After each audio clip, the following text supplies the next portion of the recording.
Thank you, folks. Would you like to take your seats?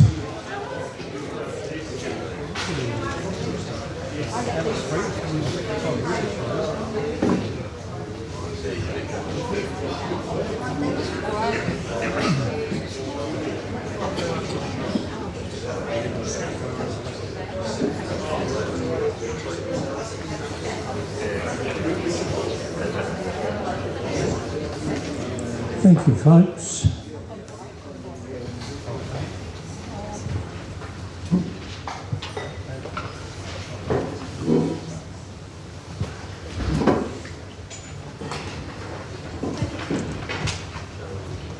Well, let me say welcome back for 2026,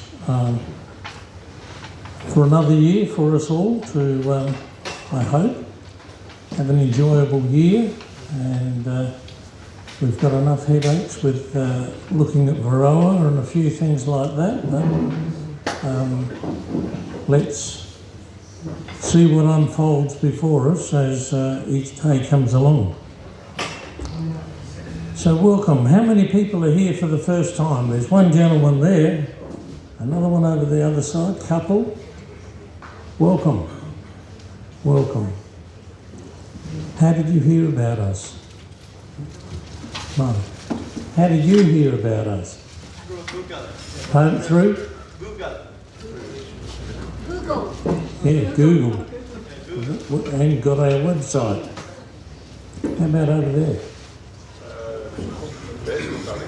Pardon? Right, very good. Okay. Does anybody have any apologies other than me? I've got one of David Simon that can be recorded.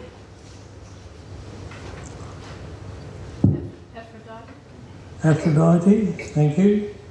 Jeff Burnett. Jeff Burnett. Burnett.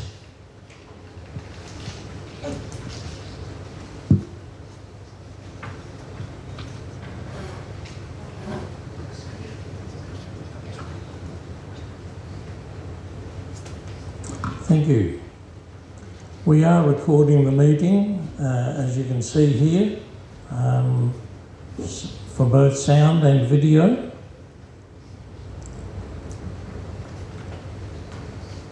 Has everybody registered in? I presume you have. All good.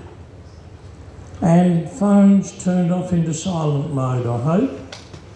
I think mine is at the moment, so that won't annoy me. We have a quorum, as I've done a head count. People who've read the agenda, does anybody see a conflict of interest in tonight's meeting? And with the agenda that went out, we also sent out the minutes of the previous meeting. Would somebody like to move that those minutes be received? Thank you, Grant. I have an objection, Bob, to the section 7, and Anna's going to just read something out. Okay. Hang on.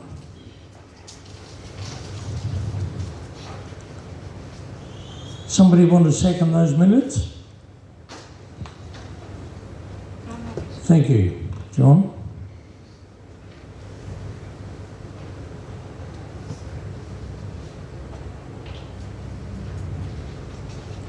Okay, the minutes have been moved and seconded. And Anna, you have a question in regards to those minutes? I'm reading on behalf of Simon. I object to the approval of section 7 of the draft minutes on accuracy grounds. They materially overstate what was said. In particular, section 7 records that there was an agreement on a process and a way forward. That is not what was said. The subcommittee member stated there was nothing to report, that matters were confidential and that no details would be provided. I did not agree to any resolution or accept the process, and that should not be implied. I ask that section 7 be amended to reflect that the subcommittee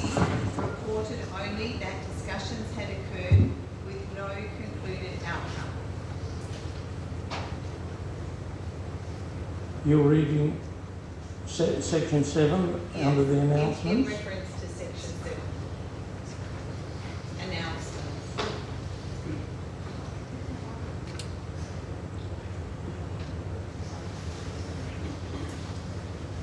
Was that the last paragraph that you read, Anna? No, this was the objection to the 1, 2, 3, 4, 5, the last 5 paragraphs in the announcements on the minutes.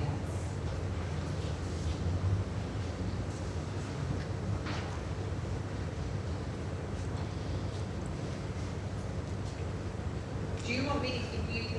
Yeah, can I have a look at your set of minutes that you obviously.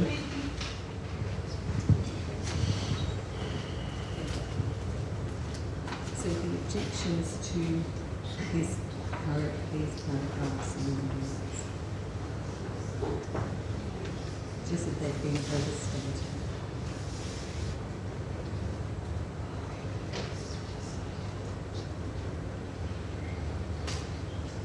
That was not said.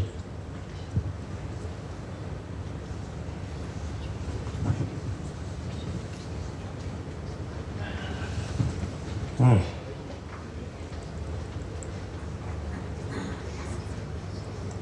Okay. At this point in time, being caught unawares, I'm going to remove item 7 from the minutes at this point in time so that we can accept the minutes as is. There's been an objection to item 7 under the announcements, and then I will look into the objection. Those in favour of accepting the minutes without section 7? Thank you. Anybody against that decision? Thank you. Minutes have been approved with the exclusion of item 7.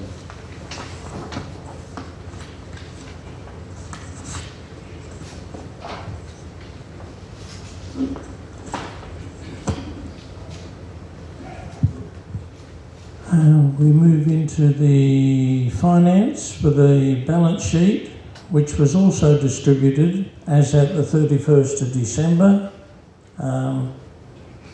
Any questions in regards to the finance? Well, would somebody like to move that we receive the finance report first? Thank you, Anna. Somebody like to second that we receive the finance report? Thank you, Susan.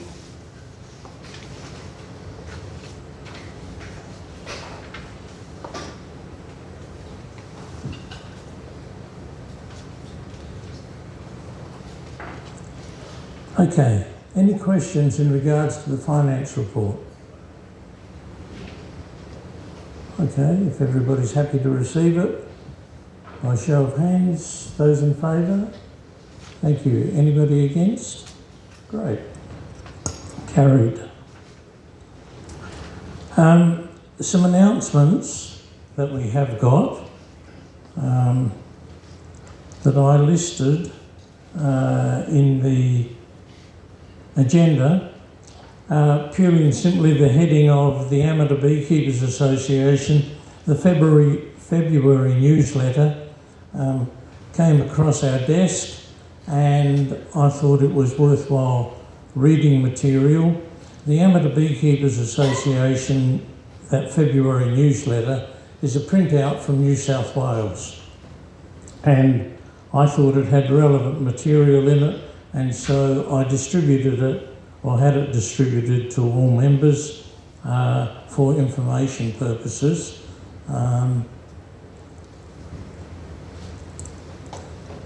And then the other one that we distributed was the write-up from the lady in New South Wales in regards to the holistic Varroa management workshop. And we as a committee have supported the option that, subject to us getting enough people or interested people to participate in that workshop. And the workshop is a 4-hour workshop. She's a New South Wales woman, and she has offered to come to Adelaide to do a presentation subject to the interested number of participants, and the 4-hour workshop will cost $115. And it's a woman who's talking with experience from New South Wales and having promoted her practice and ideas, or put into practice well and truly, and has been running these courses now for a period of 3 years. So if people are interested, there is a sheet at the back of the hall when you leave, and if you are interested in doing the holistic workshop, just put your name down. At this stage, you're not being committed for the $115, but we need to get something like, I think, 15 interested participants before she'll come and run the course. And Bronwyn of Westcott has said she's quite happy to make her apiary available as the apiary for that workshop. The other announcement that I make also at this point in time is that the Management Committee has recommended that a motion be put to the general members for the purchase of a Varroa controller. So I give notice that at the March meeting, a motion will be moved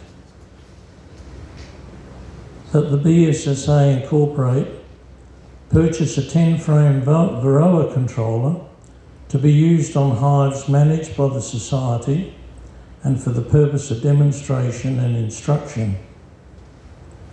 The approximate cost of that Varroa controller is $6,480 plus delivery. So I give notice of that motion to be put, and it will also be on the agenda that will be circulated for the March meeting on the 9th of March. So I encourage you, if you want to, speak to anybody on the committee or do homework yourself in regards to the Varroa controller, so that you'll be better prepared and perhaps ready to vote at the next meeting. Yes, Grant? Can a general email be sent out with the URL so that we can research the actual unit that the committee is looking at? Please. Yep. Thank you, Grant.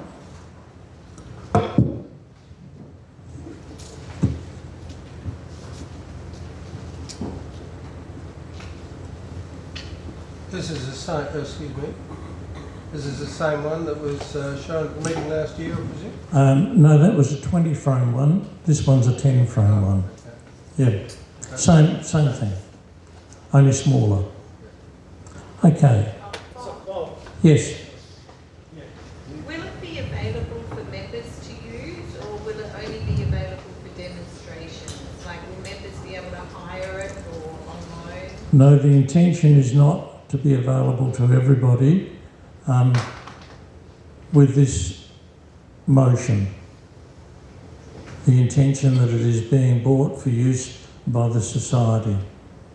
So, sorry, the intention is that it will be available to be on loan to members, or it won't be? It won't be, Anna, no. So it'll only be used for demonstration purposes? Yep. Thanks. Yes, Paul? Is that a temperature controller? Yes, thermostat. Yes, John? So what is the difference between a single and a double in cost? $1,200. that the idea that society is investing in a single versus a double. You know, it's a once-up cost, 6,000 or 7,000, whatever it is. We'll just put it that it's a consideration as to whether you go for a different scale. Okay. I'll put that information on a mail out of prices, and I'll put forward some of the comments that have already been raised, either for or against, as food for thought.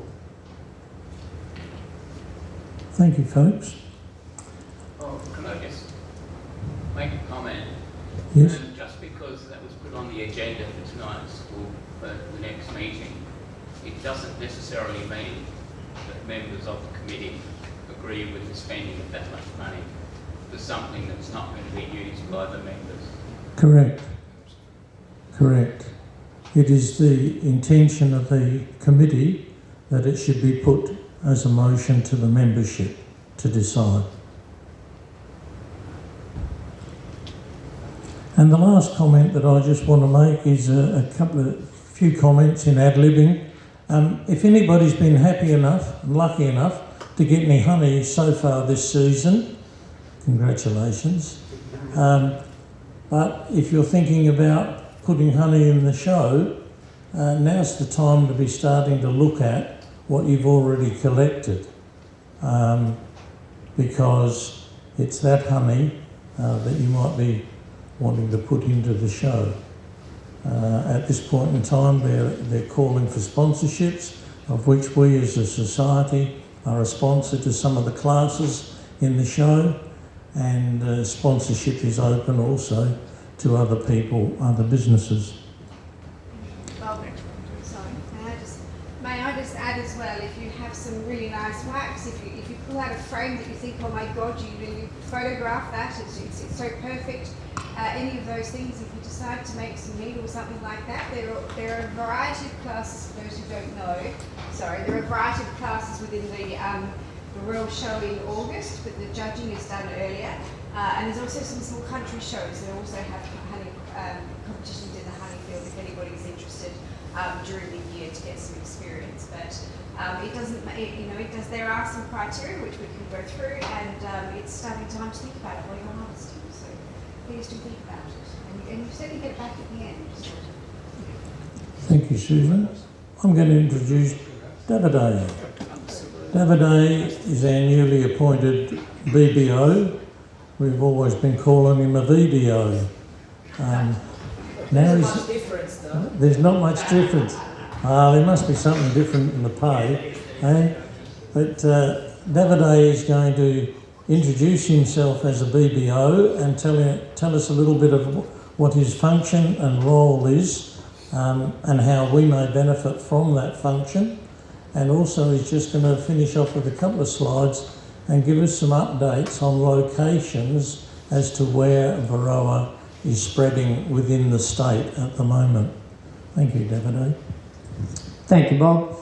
Alrighty, well, most of you already know me, but now there are a couple of new members. So my name is Davide. Recently became the new BBO. For the past 15 months I worked as a video Varroa development officer.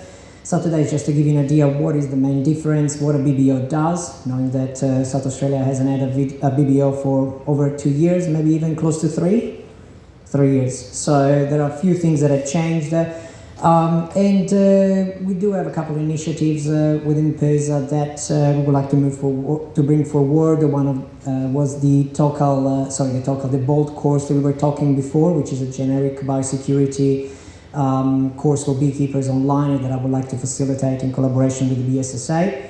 But anyway, here you have my details, phone number and email address. They are the exact same as my older ones as video, and you can find them online, or I have business cards. Just ask me.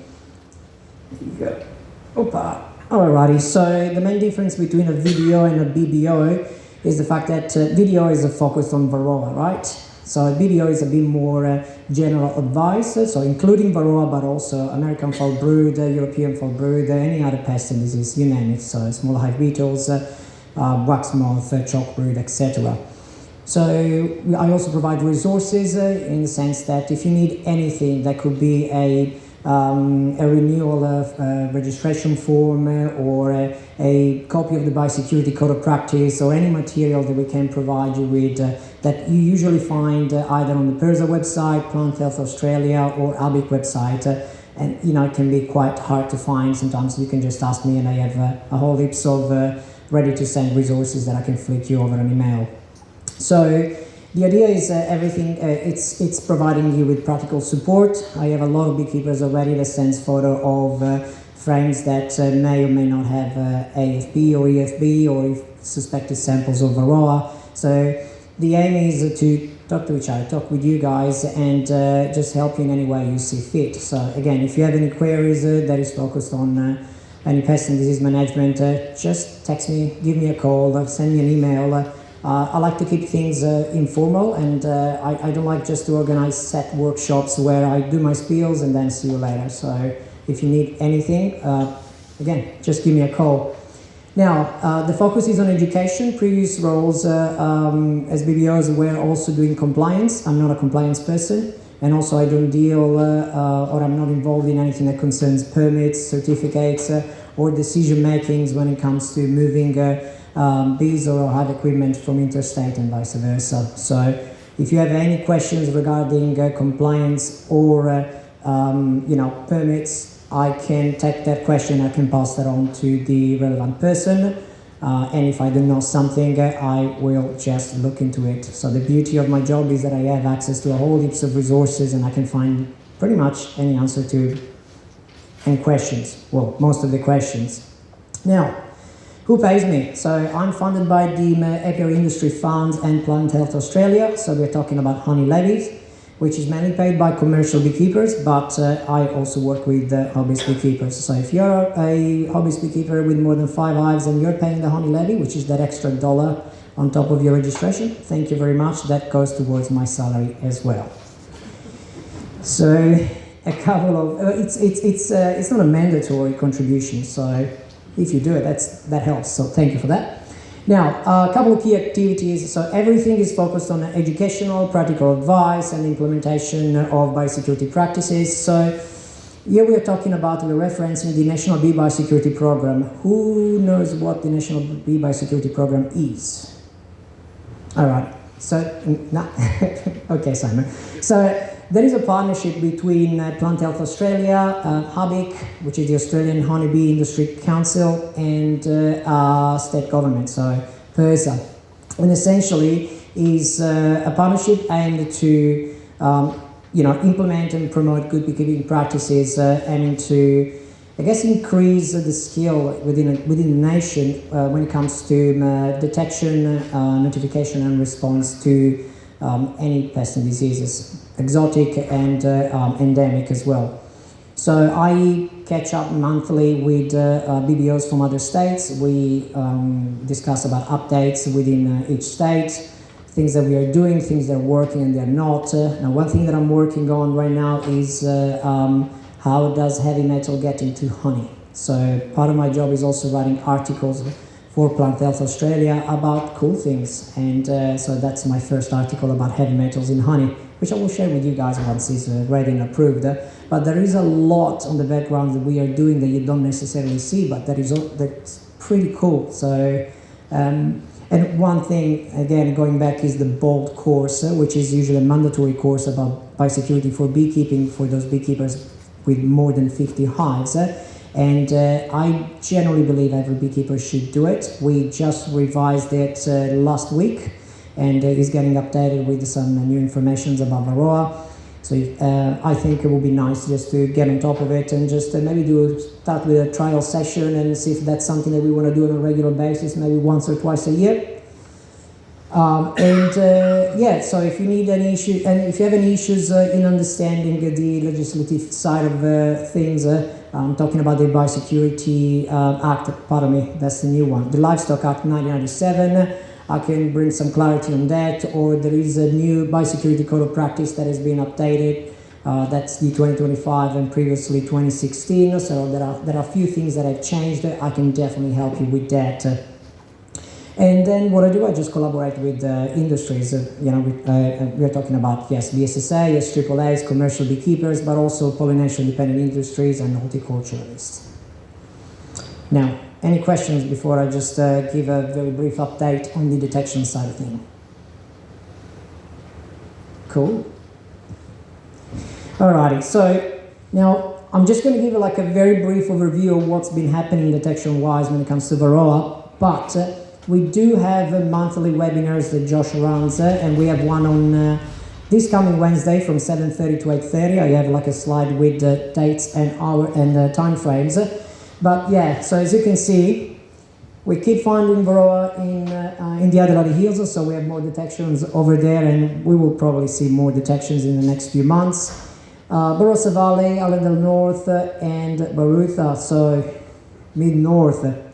You also see there's a little circle here. Now, we haven't actually detected Varroa there. It's Myrtle. That's an area of interest. We know that there are some hives that have been transiting through that area, or they have been in the area that could possibly be infested. So, looking at that, and actually looking at this one, which is a list of all the confirmed detections, you can see that it's spreading, and it's spreading very quickly.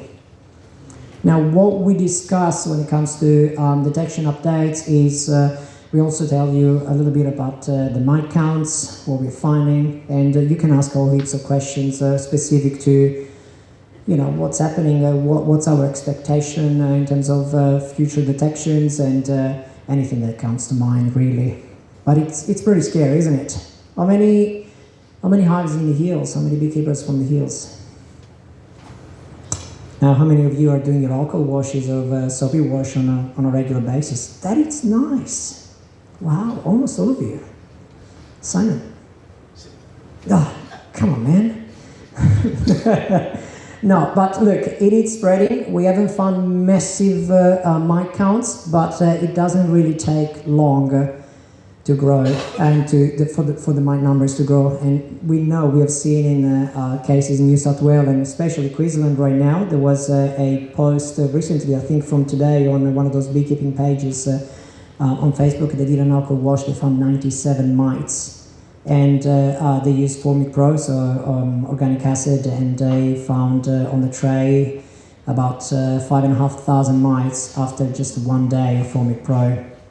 So things get real very, very quickly, and I'm optimistic that we are as prepared as we can be, but there are still a lot of beekeepers that are not monitoring, or they don't have the adequate basic knowledge to manage Varroa. Now, we are here, you know, video is here, I'm here, so just give us a call and really ask us information, resources, anything you need. Yes?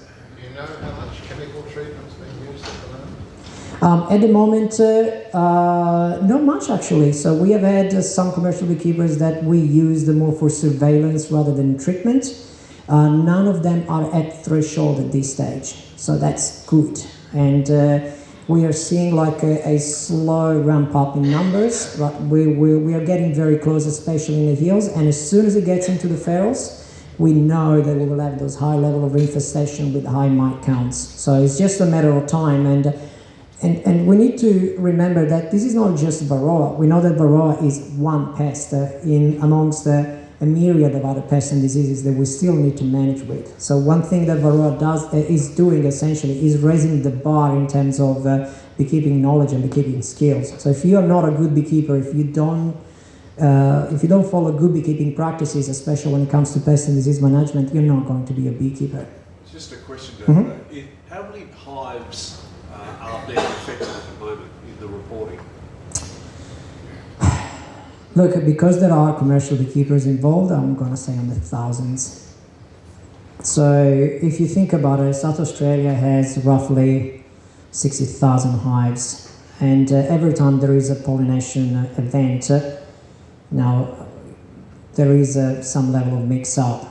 And you know, you don't really need a great deal of numbers of mites for that to spread. You just need one mite that goes from hive to hive, and we know how effective Varroa is in spreading. There are so many ways that it can spread, and it's very, very, very efficient. But regardless, I mean, it's here, and we still have a little bit of time just to kind of fill up those holes of knowledge and get our knowledge to a point where we can actually manage it. Now, there are resources, we are here, so if you have any questions or any issues, and if you think you have Varroa, you don't have to call the hotline. You just send us a message, give us a call. Myself, Josh, or even the general at reception. Sometimes I just receive photos of, hey, is this Varroa, of an alcohol wash, and sometimes it is, sometimes it doesn't. We are not going to burn your hive, we're just going to come over, we're going to help you manage it, we'll give you some guidance, and if needed, we will provide you with the first round of treatment, which is Beverol.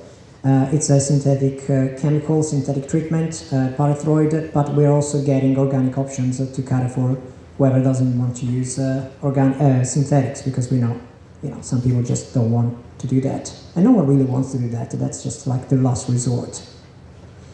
But yeah, anyway, so there are all numbers of webinars and workshops that we have planned for the next couple of months. So on a monthly basis, as I said, starting from the day after tomorrow, this coming Wednesday, we have updates on the detections, and they go more in details. So you find more details, and there is a Q&A session. It's just an hour. It's very easy. You can just log in and ask a couple of questions, and that runs all the way through June. Then we have Adelaide Hills community update in Camaraka, and IPM workshops in Northern Summit. That's in the morning, like at 10 a.m.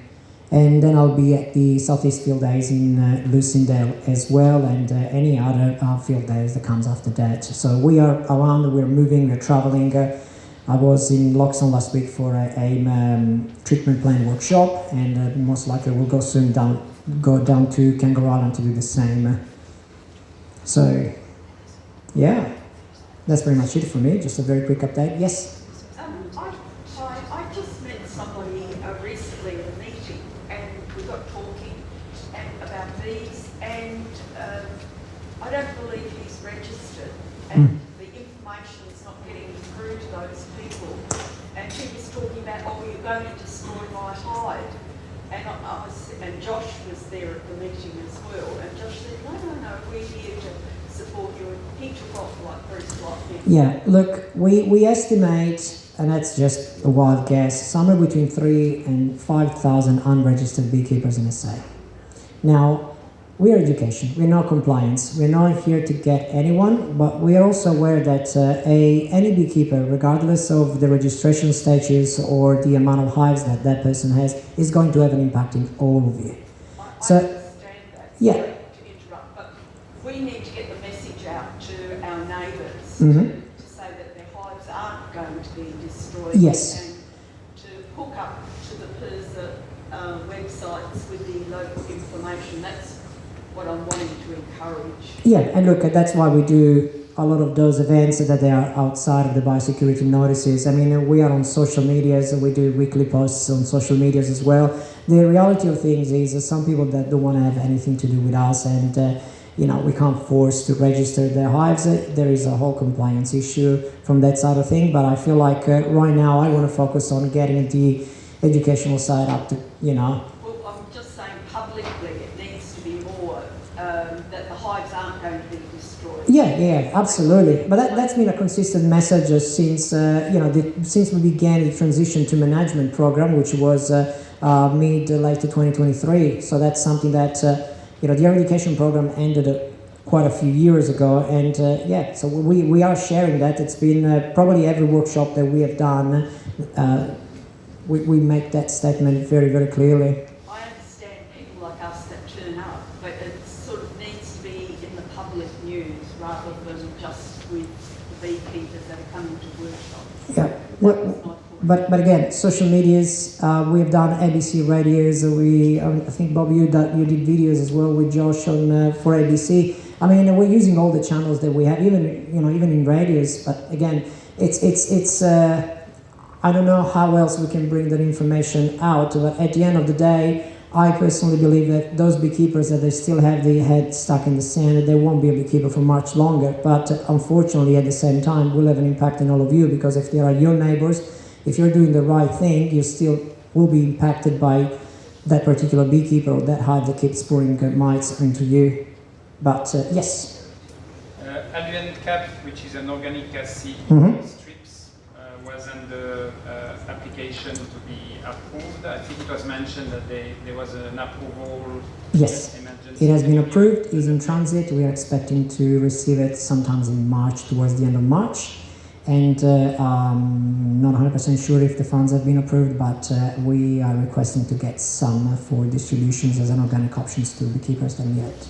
Could you repeat that? I didn't hear it. Yeah, so Aloe Kappa, which is oxalic acid strips, the permit has been approved. It was pending for quite a while, so now that it has been approved, it's coming. So the thing about oxalic acid, it cannot be flown, it can only be shipped, and it takes about a couple of months, 3 months, depending on the conditions.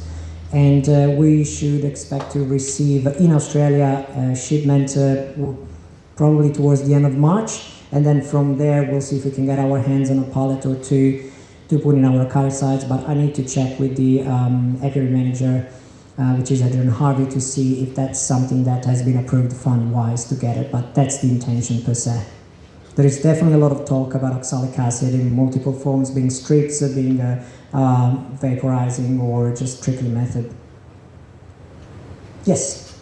Davide, the online information webinars, do we have to book into those?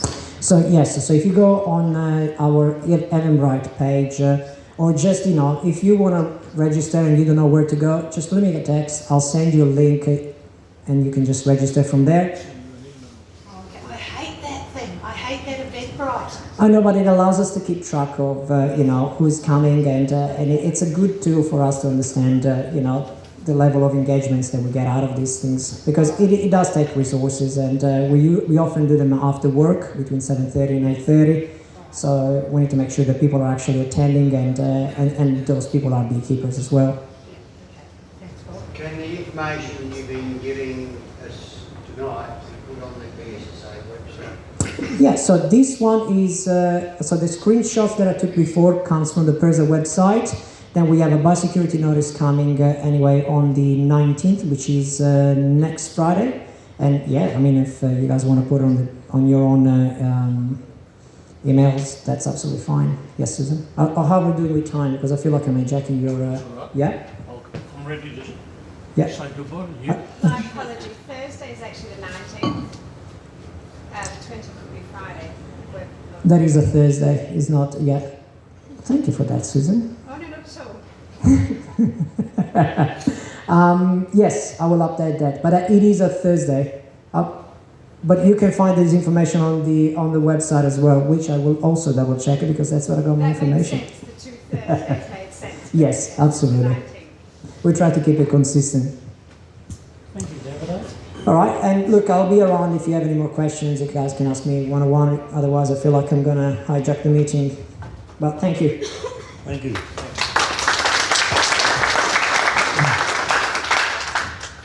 Okay, folks. Your part of the meeting is now for the next 20 minutes until about 8:30. And what I'm going to ask you to do, people who live in the northern suburbs, stay in this corner. People who live in the southern suburbs, stay in the back corner there. People who are east, go out to the beginners class. And if you think you're in the western suburbs, go to where the intermediate class was, and down the end of the room, because we've stacked the chairs away, down the end of the room there are some lounge chairs which will accommodate anything up to 12 or 15 people. Oh, there's people in the intermediate room. Are there? The meditation people. The meditation people. Okay, those people who live in the western suburbs,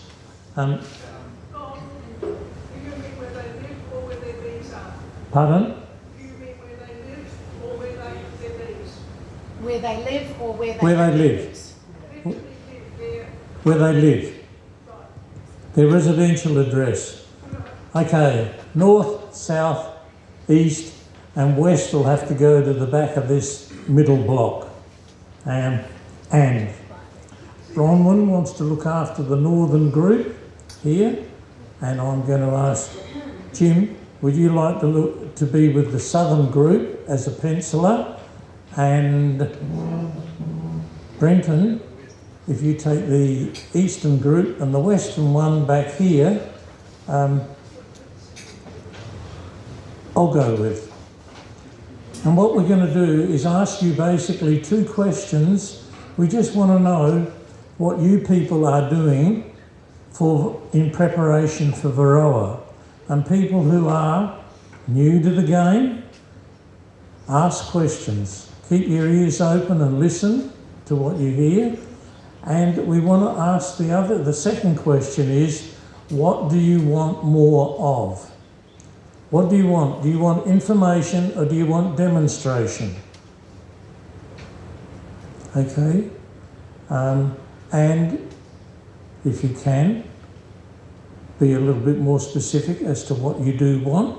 And the people who are the pencilers in your group, just make note of valuable comments, information, and we'll hear those 4 presentations after 8:30. Any questions? Ready to move?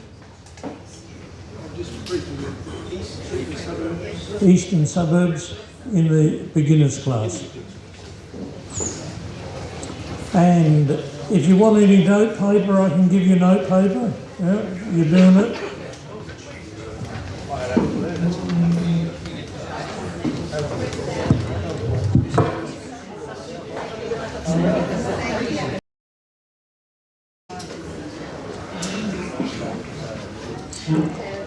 Well, perhaps I'll start off and give a little bit of a rundown on the outcomes from the Western group, or the group that was sitting down the western end of the room, because we were a mixed bunch. But everyone in our group were monitoring. Some are thinking a little bit more into the future as to what sort of treatment they're going to use, and the method of oxalic acid was one that was mentioned.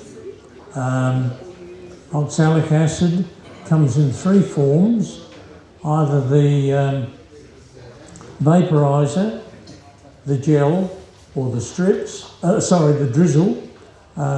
The gel is on the strips. So you've got 3, a vaporizer, the strips, or the drizzle. And the vaporizer, you do need a respirator when you use that one, and it is a little bit of expensive equipment to apply it, very effective. So people are thinking about that.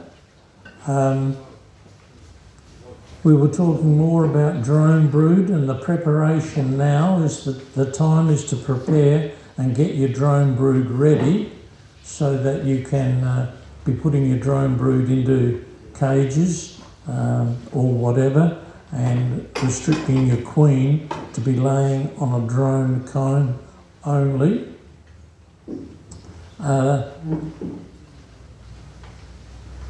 And the last comment about what do we want to see more of, we need to be identified with, updated and prepared with our safety wear, our personal protection equipment, and it's all well and good to just say, yeah, well, I've already bought a box of disposable gloves, but along with that goes the fact that if you're going to wear your bee suit, you're going to have to wash your bee suit a bit often. But we need to be sharing that information a little bit more. And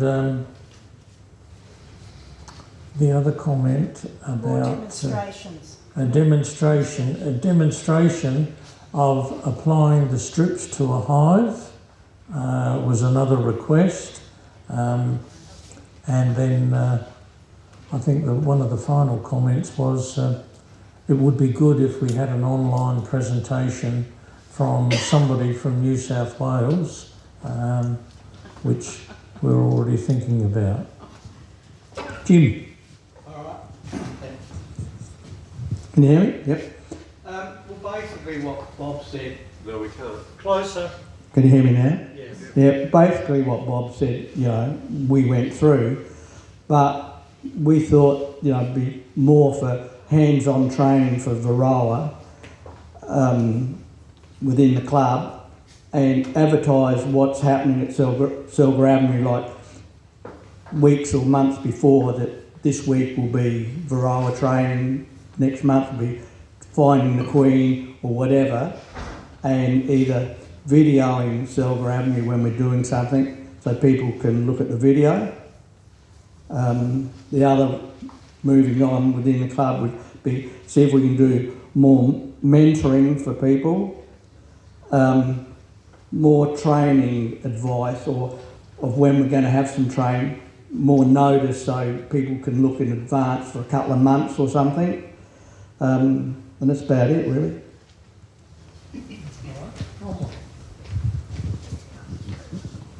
Hi. I think it's a bit repetitious, but they want more of everything: when, how and what. When they use their green frames and when they don't, they would like more confidence, and probably put out on our website about chemicals and rotation and the process of management. And of course, as Bob said, it's quite toxic, so you need to protect yourself. If you're going from one hive to another in a different area, it's really important to wash your bee suit and clean your feet as well, and all your equipment, so that you don't cross-contaminate. Demo of alcohol wash. We could perhaps do a video on our website, so everybody can refer to that and look at it repeatedly if they don't feel confident. But of course, we've got a workshop this coming Saturday, and Bob does an alcohol wash on each hive in a rotative system, so you can actually experience that. I go down and work with Bob as well, and I like to people have hands-on, so they get to pull the frames out and have a look at them and do whatever they would like to do. We always look for queens, and I think they're all marked down there now. They're very quick, I can tell you. And so that's really important for Varroa, so that when you're testing, you don't put your queen in the alcohol wash.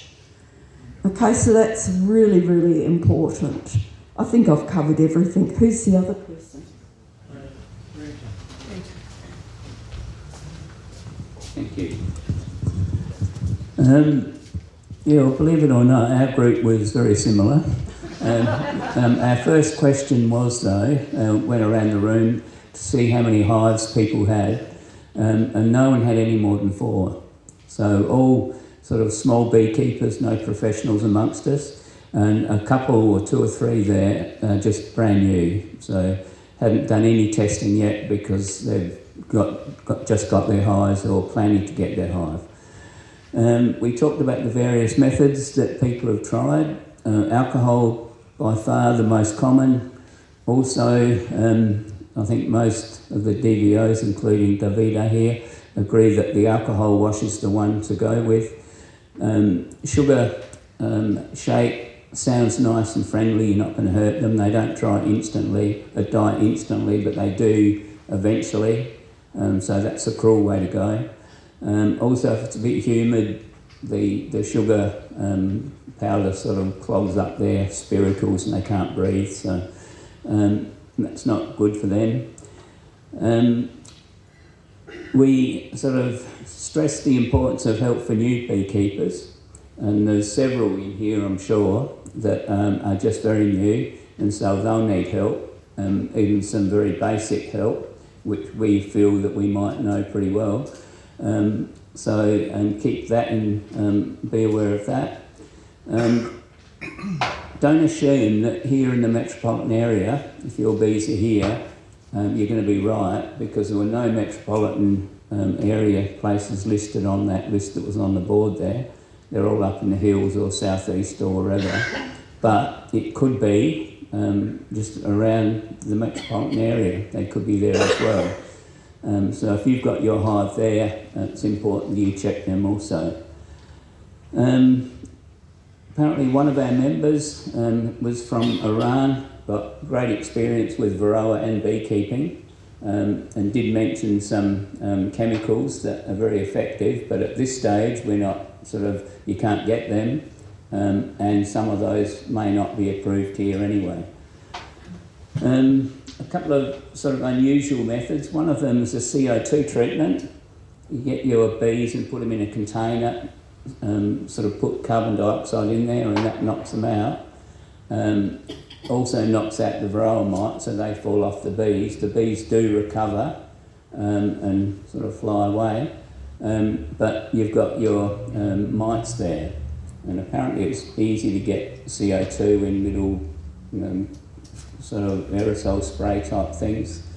So, that's something perhaps to look at. I was stressed, if you're positive, contact PERSA. Nothing nasty is going to happen to you. They're there to help.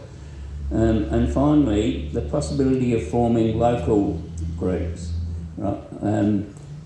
I live around the corner, but my bees are up in the hills. And there's a group that are based in the hills and down towards the south coast.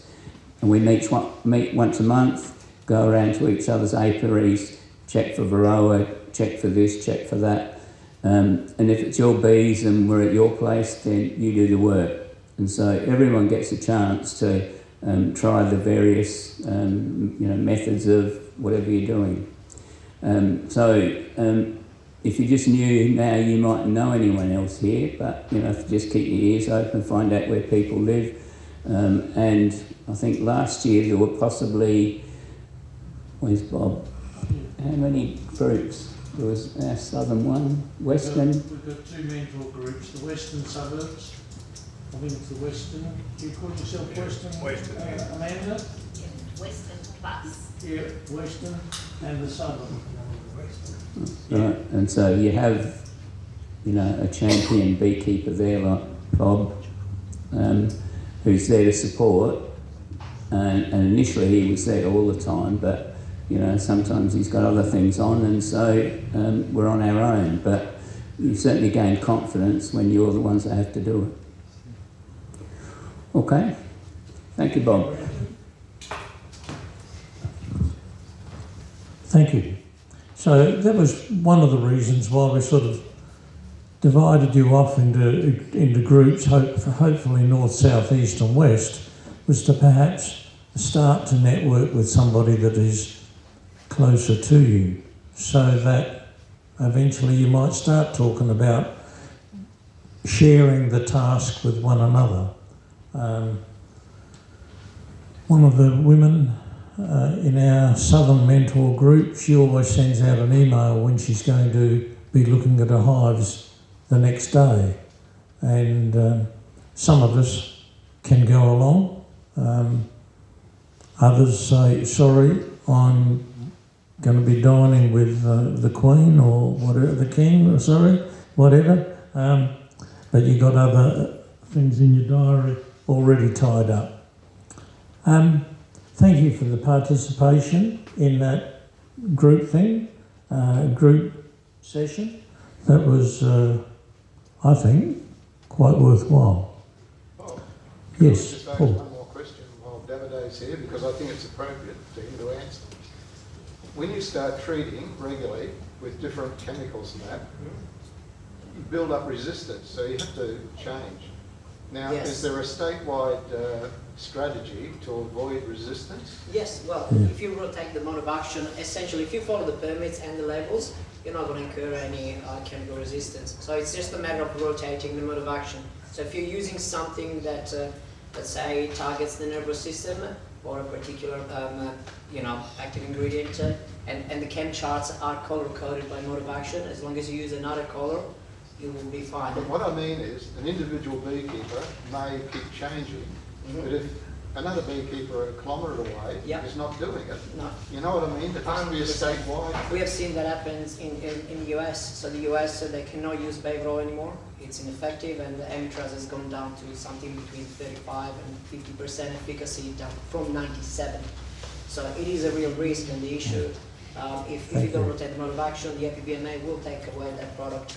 So does PIRSA have a strategy though for doing this? So it doesn't. Well, we do work with beekeepers on an educational level to make sure they know what they need to do, but thank you. Realistically, we can't keep an eye on everybody and what they're doing, so education is the best strategy. Make sure that everyone is well informed with the correct information, because there is a lot of misinformation online as well. At a commercial level, if we have beekeepers, everything you do, especially with treatments, will have to be displayed on your record keeping, right?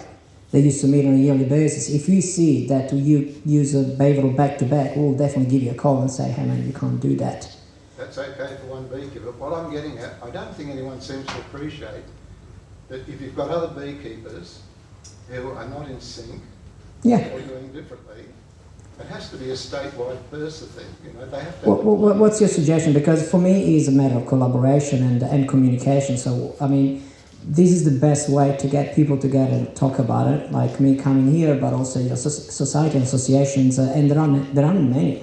Aside from the BSSA, there is anything else that I know of that brings beekeepers together to discuss these things. But PIRSA can do, we have the power to do an X amount of things, but at the end of the day, realistically, if we don't have, if the help is not reciprocal, if beekeepers don't help us helping them, we're never going to get to a point where we manage for successfully, or any pest disease for that matter. We know that we will eventually incur some level of resistance. It's inevitable. We have seen that anywhere in the world. There hasn't been one country in the world that doesn't have some level of resistance, and that's due to the fact that a lot of beekeepers don't do the right things. But it's a very interesting conversation. But ideally, if beekeepers did the right thing, all of them, we wouldn't need compliance, right? All beekeepers would have to be in sync. Yes. There are ways to communicate. Social media is great. Pros and cons. It's also better for spreading misinformation, but it's a great tool to understand what everyone is doing and, talking to each other in similar areas. That will definitely help. That's all right. Paul, we change our clocks in October. In March, we're going to change our clocks. We can get people to do that. Can we get beekeepers to treat their hives on the 30th of March and the 30th of September or something like that? No, we can't. They're human, but still. Bob, some of the groups have been mentioning, video this, video that. The Varroa workshops highlighted the wealth of information available from the New South Wales website. Trouble is it's squirreled away under training, and there's a bit of a mystique about it. It would be really handy if the Brains Trust at the BSSA could just go through and highlight the most important videos and link them from our BSSA website, and just quick link them so that we can plagiarise and learn from their experience rather than reinvent the wheel. How about that? I do all the reply to all the emails from the public for the BSSA, and I have a lot of questions that I can't answer, and I've just found the videos have been unbelievable. I don't know how they go to bed at night, and I think they're out all day. And no, it's not. But please do use the videos and the BBO now, because I had a question for Davide this morning. Someone was trying to fill in their paperwork and couldn't understand what it meant, and I didn't either really. But Davide just said, tell who to do this, here's my number. So please do use Davide and Josh now, and if you're worried about things, they get back to you instantly, and they're very, very, very, very helpful, and we don't need to feel embarrassed if it happens to us, because it will. So, yes. You can draw the raffle in a minute. Well done. I'll just give you another link. I for one reason, went on to Varroa Controller Australia, and the number of alternative treatments that were listed on that site, I was looking for the dealer for Varroa controller, as we saw Bronwyn bring along here, but all the other sites that were there would have been 30 of them. So if you want to spend a couple of hours, Varroa Controller Australia. Fantastic name. Yeah. Lovely. Okay, we've got 4 prizes. We have what we've been talking about all night, a drone cone. This is one of the best books ever. In fact, I think it's the one we all need. It's absolutely fantastic. So there's the book today. Barbara has bought her salvia, and we know that all bees love salvias. And this one has come from Vanessa at Adelaide Beekeeping Supplies. When we had our suppliers night in November, she donated this. So it's Ultra B High Protein Pollen Substitute, scientifically formulated complementary bee feed. So that is to feed our bees the pollen. Who have you got first, Davide? So we have a T58 orange Alan. Alan Huggins. Yes, T58. Nice. Oh, there we go. Lovely. You have a little choose there, Alan. What a good idea. Thank you. Rob Luss. Rob Last, H49. Rob. Fantastic. We've cut down on our raffles a bit because they were going on all night. So, yeah, good idea. Great idea. I don't think you'll want that for long. Lovely. Thank you. Ray? Ray, P25 pink. So the plant to encourage your bees to come, or the pollen? Oh, you don't have the plant. Lovely. You'll be happy bees in your garden. Apricot S21, is that JP? There you go. Oh, John, of course, Patterson. Lovely. Thank you. So you've got the pollen, so there'll be no excuse for you not to have healthy protect bees. Thank you, Davide. And once again, thanks for coming tonight. Thank you, Trish.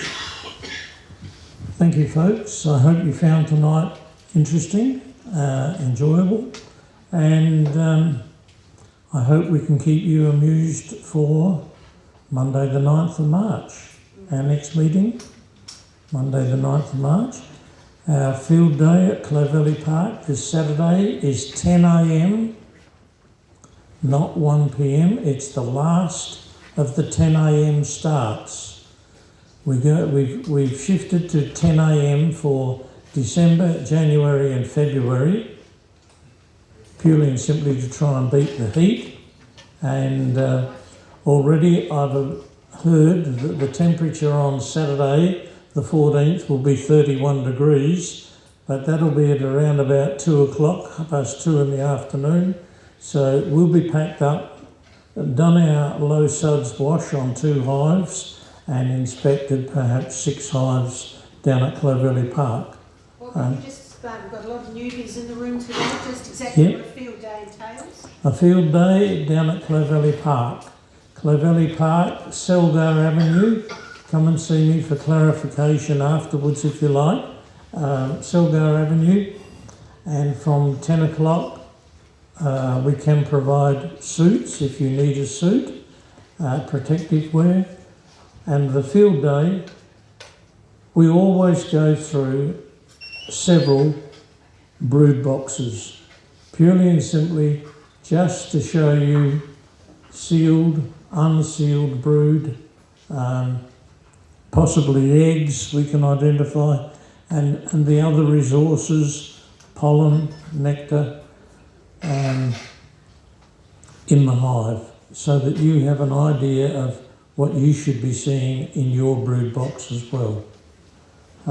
This Saturday we'll be pulling off honey, not to extract, but we know we've got something like 4 or 5 full supers, and we may be even under supering some of them. to see how we go. Any questions? All good. Those of you who can be there Saturday, I look forward to seeing you. 10 o'clock. I'll be there before 10 o'clock. And we'll be finished by 12:30. I'll be gone before 1 o'clock. So come and join us on Saturday, or come and join us next Monday, the 9th of March. Thanks, folks. Chairs, please. Yeah, you can stack your chairs back against the wall if you wouldn't mind. Thank you, Trish.